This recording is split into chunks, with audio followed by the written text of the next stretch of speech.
Subscribe செய்து எங்களை ஆதரிங்கள்.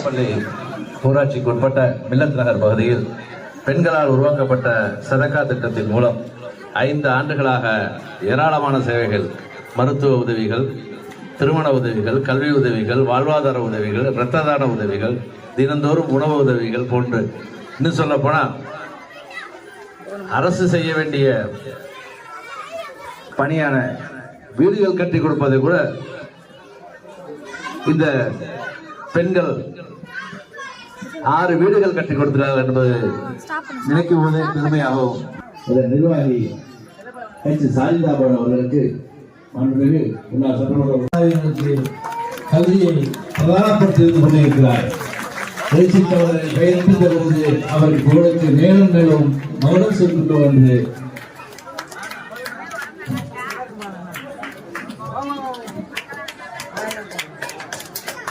அதற்கு உறுதுணையாளர்களும்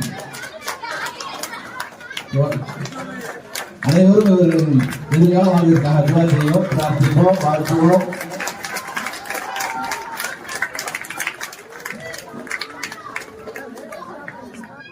மாண்புமிகு முன்னாள் சட்டமன்ற உறுப்பினர்களுக்கு சாலை அமைக்கப்படுகிறது. அடுத்து மதச்சார்பின்மை காப்போம் மதச்சார்பின்மை காப்போம் பேரணியின் தீர்மானங்களை விளக்கி பேசிய ஹலீமா பெண்டி மக்கள் மதரசா மாணவ மாணவிகளுக்கு அன்புமிகு சட்டமன்ற உறுப்பினர்களின் கையால் பரிசுகள் வழங்குவார்கள்.